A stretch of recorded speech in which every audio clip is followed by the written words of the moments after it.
Sophie from Soccer Mommy. How are you today, Sophie? I'm good. How are you? I'm very well, thank you. The tour for Clean dragged on for quite a long time, like well into 2019. Do you have time to go back to Nashville, sort of process what had happened? You know, I feel like I took a lot of small breaks. Like I was home a lot, even though I was gone a lot. Like with every tour, be like 2 or 3 weeks, we'd have another like week and a half at home. So I did get to like have a good amount of time like to see friends and like be home and just kind of like relax a little bit in between everything, even though there was a lot of stress. When you started that tour, I remember seeing you in London and you were playing with Snail Mail, like upstairs at a pub, basically. And then by the end of that tour, you were playing really big arenas, supporting huge artists. And then you were huge in your own right. Did having that time to process things, was that helpful, or would you rather do you feel better when you're busy and just constantly working through stuff? It kind of depends. Like sometimes I get home and like I'm really like happy to be home for like 3 days, and then I start getting really bored. And then other times it feels like I could just stay home forever and I just like really need to like decompress for a little while. It just kind of depends, I guess, where I'm at like mentally. What do you think changed over those 2 years for you as a person? Because you were sort of adjusting to things on the fly during that tour. I had to kind of adjust to partially like just people like knowing me on like the internet and stuff, and that is, you know, not enjoyable in a lot of ways. It's just a lot of pressure from people you don't even know that can kind of get to you. So that was definitely hard, and I mean I still don't think I really deal with it well. I assume that social media is sort of part of the problem with that, or the entire problem with that. When you say you're not good at tuning it out, is it something you try and do? Are you trying to block that stuff out? I don't know if I try hard enough. I'm pretty bad about like obsessively like reading things about myself because I just want to know if it's out there, what people think, and try to like perfect myself from it, I guess. It's not always like constructive stuff, so I think it's not always good. And it is social media that's like a big part of the problem.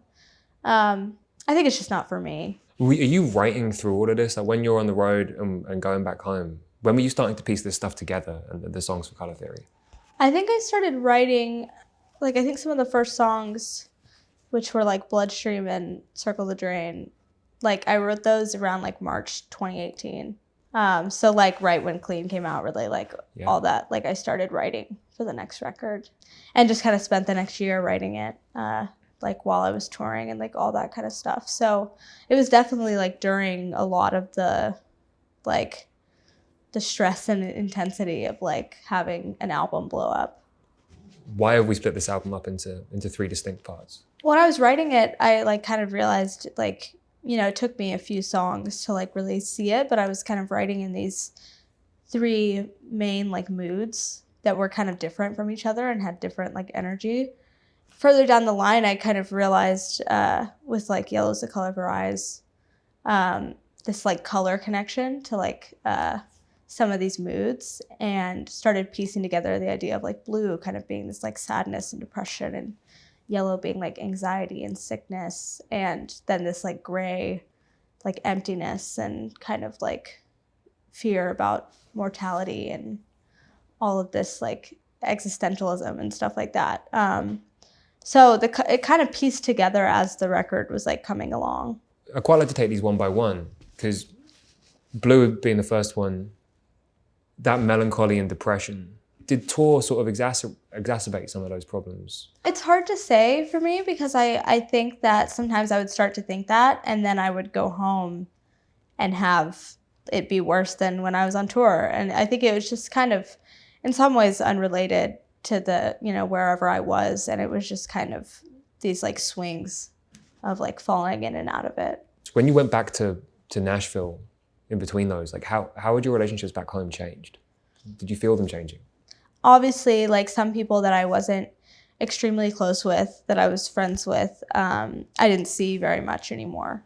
I think it just kind of made it be like kind of a priority of like who I was, you know, my best friends are kind of the people I would see mostly when I would be back home because I wasn't home a lot. So I don't think, you know, any of my like extremely close relationships of the people that I was seeing all the time changed very much. I still feel like I got to stay like kind of caught up on their lives and still felt like a part of their lives when I would go home. So like, I definitely am not as like social as I used to be, I think, just because like I'm like have to be kind of constantly social on the road. Onto the yellow section, which is quite, is very anxious. And you said it's paranoia and illness, both mental and physical. Being away from home for that long, how did you cope with that? How did you cope with that distance? I think that I'm kind of the type to usually, and it's not good, like try to like stuff things down a little bit. But that usually tends to, it like, comes back at me in weird ways in like my psyche, I guess, in like dreams or like trouble sleeping and stuff like that when something's really bothering me. So, and I think a big way that I kind of like, deal with that stuff is I have to like find a way to like get a concrete, just like answer to it, like through writing often is like, just like kind of express it in a way that is like the exact way I feel in words and try to get that down and like have it just like, somewhere else a little bit, not necessarily out of me or like finished in any way, but just kind of like know that I understand how I feel, I guess. A lot of that paranoia sort of manifests as self-doubt at points in the middle section of the record. And you're balancing that self-doubt with going out and playing to these huge arenas, often supporting other people. And you've talked about the fact you felt a little bit of tension sometimes going out and supporting people who weren't necessarily there for you. It's kind of a hard thing to do, but I think it can be so rewarding to go out and play to a crowd that doesn't know you and doesn't care about you.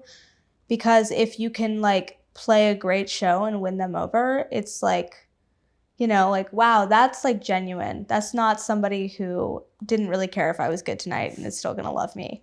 That's someone who like really was probably gonna not like me if I was bad tonight. So there's that, but it also like kind of takes a little bit of like the stress off of you knowing that if you go out there and play bad, like they didn't know who you were anyway. And they didn't like care, like they weren't there to see you and they're just waiting for somebody else anyway. So you're just like, no one's really paying attention. People are talking.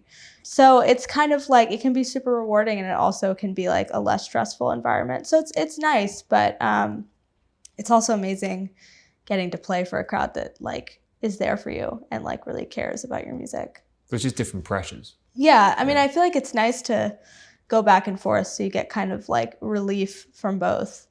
On the darker side of the record, well, I suppose there's not really a particularly bright side to it a lot of times, but you've been forced to confront mortality in ways that most people aren't from like a very young age. Why did you feel more comfortable writing about it now? I think that it was just something that kind of started weighing on me at the time that I was writing this record. I think like when I was younger, I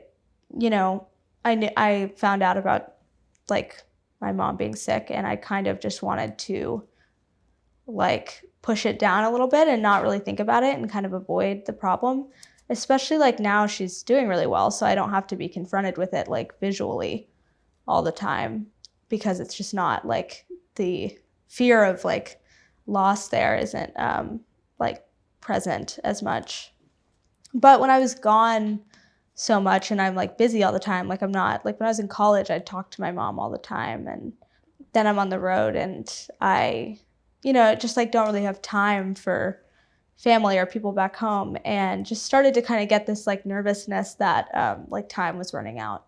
And that's, I think, why it started like coming to my mind more and like coming back to the surface. You said that manifested in an inability to sleep at some points, right? Well, I had a lot of sleep problems while I was writing the record, honestly, and before that. But it got really bad for a while. And even when I was home and stuff, it'd be really bad. And it started causing a lot of problems. Like when I was like kind of sleep deprived, like it led to a lot of things. But I feel like I would start having like weird like dreams and stuff about my mom too. And just like it was something that just kind of like was on a loop in my mind in the back of it a little bit more often. I mean, again, we talked about paranoia, self-doubt, and then you've gone into the studio not only with these really strong ideas, but with a desire and an ability to experiment. And where were you drawing that confidence from over that 2 year stretch between the albums? I think I just know what I want when it comes to my songs. You know, I don't think I'm necessarily like an extremely confident person, but I think when it comes to these songs that I've written, like I haven't like a vision in my head of what they should sound like, and I have, you know, I can bring the ideas for how to get there. I need help in a lot of ways, which is why I have like a producer and I have the band there, like because they all have ideas too. But yeah, I think that I like have a vision for like the mood and the tone of a song, and I can like kind of bring in these like couple inspirations for that. I've heard you say that you wanted it to sound like a dusty old cassette that had been hanging around for a while. Why did you want that particular sort of sound and aesthetic? I just wanted like to get some sense of like something like being like degraded through time, and something that's like had like been worn, like, and since I'm doing like a sound based thing, like cassette really came to mind because it's like kind of like this old form of music, not super old, but kind of older like medium for music. Most of my cassettes like have like some little warps in them and little stuff like that I think is really cool, and I think is something that just kind of shows like age on something.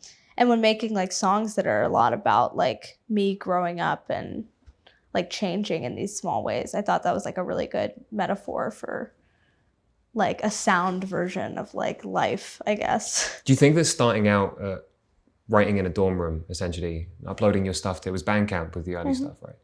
Do you think that having that degree of control over it from such an early stage, essentially creating a pseudonym for yourself, do you think that's helped you now to be somebody so completely in control of the craft? I think that it was a really good way for me to learn how to like create a vision a little bit, even if it wasn't, you know, like this hi-fi version of something that I imagined in my head, but to like kind of create the right sound on something. But I think I always really like had ideas for like the, you know, what a song needed to be, and I always like felt like I needed it to be right, and it didn't, like I wouldn't really like accept if it was wrong. But I think that it helped me really learn to just like layer things and like try to like create something out of you know, not knowing exactly what you need and just kind of follow your instincts on that kind of stuff. You've cited Avril Lavigne, Sheryl Crow, Hayley Williams, all like that. A lot of music that you must have grown up with, a lot of that stuff. Was it just a very natural thing and like an instinctive thing to pull from a lot of the music that you grew up with?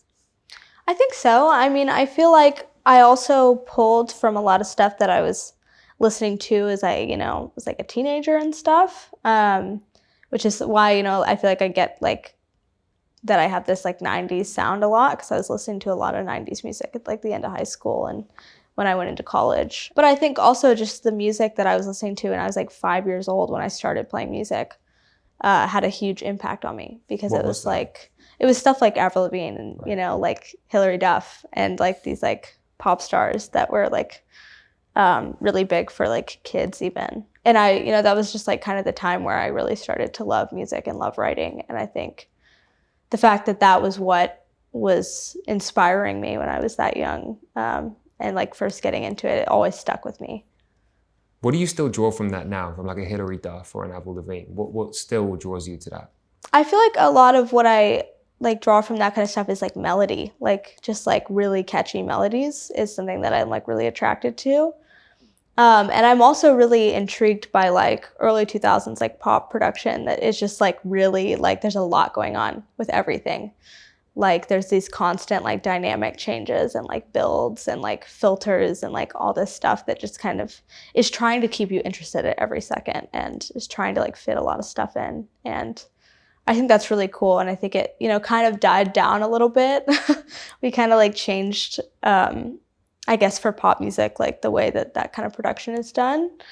And I miss it. I think it was like great. Like, I think it was so weird and like just kind of like strange. And there was definitely a time where a lot of people thought it was like really bad.